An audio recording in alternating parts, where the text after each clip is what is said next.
ready to hack into a classic. Today, we're diving deep into WarGames, a film that didn't just entertain, but kind of predicted the future in ways even its creators couldn't have imagined.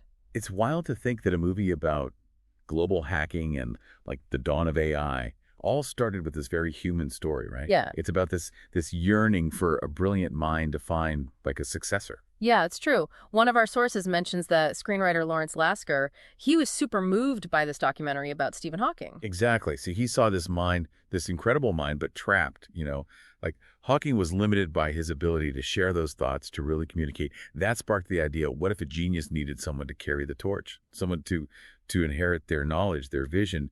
That became the core of WarGames. It really makes you realize how inspiration can come from anywhere. But get this, the first draft. It wasn't about some computer whiz kid. They imagined a young delinquent as the successor. Oh, absolutely. Picture this. Hmm. You have this elderly genius and this rebellious kid. And they have to figure out how to bridge this gap, not just generations, but like how they see the world. Yeah. It's an interesting dynamic, but studios, they worried it was too out there for audiences. I can see that. The writers actually consulted with experts at Stanford, just to get the tech stuff right. Makes you wonder, did they know how big hacking and cybersecurity had become? Even with those experts, I think even they were worried about it being too far-fetched. Yeah. But then, reality has a way of being stranger than fiction. You're talking about that whole thing with the U.S. Army, where they, mistook a training exercise for an actual Soviet attack? Exactly. That hit the news, and suddenly, war games, this big fear, this idea that a computer could accidentally start a nuclear war, didn't seem so crazy anymore. It's a terrifying thought, And it reminds us that sometimes fiction can be a little too good at predicting the future. Speaking of terrifying, we can't forget the whole Cold War context. It wasn't just war games grappling with this fear of nuclear annihilation, was it? Not at all. Think about Red Dawn, even Superman the Fourth. They all played on those Cold War anxieties. But WarGames did something different. It swapped out the familiar bad guy, the other country, and replaced it with something even more unsettling. A machine, this machine capable of unthinkable destruction. And that just ratcheted up the tension, Originally, the movie was about space lasers, but that's almost quaint compared to the real-life terror of nuclear war at the time. And that's what makes WarGames more than just a sci-fi flick, I think.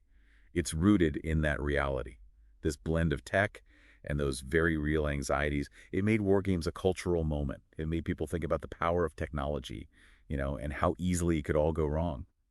I don't think any film had done that in quite the same way before. It's kind of mind-blowing when you think about the different paths a film could have taken, depending on who's involved. Did you know John Lennon was actually considered for a role in WarGames? Oh, yeah. That's a real what-if moment in movie history. Yeah. Apparently, screenwriter Lawrence Lasker, he's mentioned that they approached Lennon about playing Professor Falcon. Can you imagine? I mean, John Lennon, the guy who sang Give Peace a Chance, starring in a movie about the dangers of, global annihilation, the layers he could have brought to that role. It does make you wonder, doesn't it? His voice, his whole message of peace, could have added this whole other dimension to the film's warning against, letting technology get out of control. It's a shame it didn't work out. And speaking of things not going according to plan, the original director, Martin Brest, he had a totally different vibe in mind for WarGames. Oh, right. Brest, he's best known for Beverly Hills Cop, right?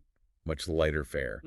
But with WarGames, he wanted to go dark, like really gritty, a world away from that almost playful tension the final film has. It's hard to picture, isn't it? Matthew Broderick, fresh off Ferris Bueller, in some bleak Cold War thriller. It makes you wonder how different the whole thing would have been if Brest had stayed on. He did film for a couple of weeks, actually.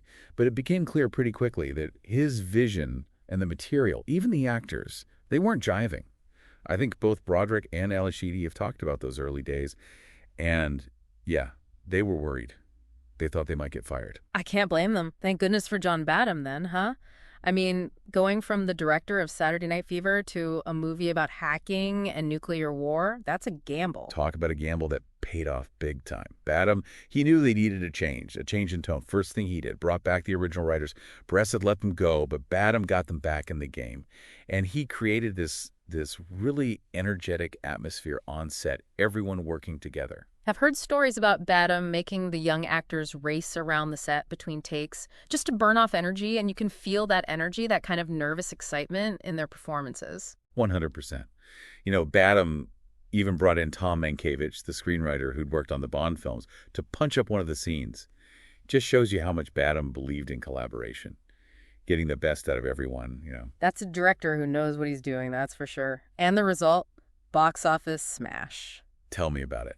Fifth highest grossing film of 1983, 3 Oscar nominations, even won a BAFTA for its sound design. But it's more than that, right? WarGames got people talking. I mean, everywhere, even surprisingly in the White House. It's wild to think about a movie having that kind of reach, all the way to the Oval Office. Apparently, President Reagan himself, he saw the film and, well, some say it actually shaped his stance on computer security. It just goes to show, how a film, even a popcorn thriller, can tap into something real. And those themes of technology, how vulnerable we are to it, how easy it is for things to go wrong, they're even more relevant today, aren't they? And it wasn't just the big screen, right? WarGames infiltrated pop culture in a big way, especially that whole early home gaming scene. Oh, totally. I mean, that 1983 WarGames game, it really grabbed you by the, even if the graphics were a little less than high-tech by today's standards. I'm talking Commodore 64, folks. I spent hours on that game. Forget fancy graphics. It was all text commands and strategy. You had to use your brain, not just your reflexes. Exactly. It's proof that a good story, a powerful theme, it can shine through any technology. Even if that tech means staring at a screen full of glowing green letters, you still felt that tension, that weight of trying to prevent, Global thermonuclear war. No pressure. Right. Okay, we got to talk about it. The sequel. I guess we should say the attempt to recapture that WarGames magic. WarGames, the dead code. Straight to DVD, 2008. It's like, well, let's just say it's not exactly a beloved chapter in the WarGames saga. You can say that again. Some things are best left in the past, Fair enough. I think putting the director of Teenage Mutant Ninja Turtles III in charge kind of says it all. Yeah, not exactly John Badham, is he? But hey, maybe we can unpack WarGames, the dead code, another time. What blows my mind is how the original WarGames, cheesy 80s tech and all, still feels so relevant today. It's kind of eerie. Right. Back in 83, this whole idea of some teenager hacking into government systems from his bedroom. Pure fantasy for most people. But today, it's the 6 o'clock news. Cybersecurity, AI going rogue, that line between online and offline blurring more and more every day. It's like WarGames wrote the script for us. And don't even get me started on AI. WarGames, it wrestled with those big, scary questions, right? What happens when machines can learn? When they start to think for themselves? When they might just get a little too smart for us to handle? Those questions are even more intense now, with AI everywhere you look. Makes you think, doesn't it? In this tech-obsessed world, who do we trust? People. We mess up, make bad calls, let our emotions get the better of us, but computers, they don't have feelings. They just follow the program, right? But is that better? That's the brilliance of WarGames. It doesn't give us easy answers. It throws that question right back at us. Are we better off with flawed humans in control? Or with machines that might be scarily efficient but lack any sense of, humanity? It's a question we're still grappling with today, no doubt. WarGames was a warning, yeah, but maybe it can be something more, like a roadmap. Right. If we can learn from the close calls, the mistakes, maybe we can use technology to actually build a better future. Instead of teaching machines to play war games, what if we taught them to play, games of cooperation, of empathy? I like the sound of that game a whole lot better. So next time you're on your laptop, lost in the digital world, remember WarGames. The future isn't set in stone. The games we play today, they determine what that future looks like. And that's something worth thinking about, don't you think?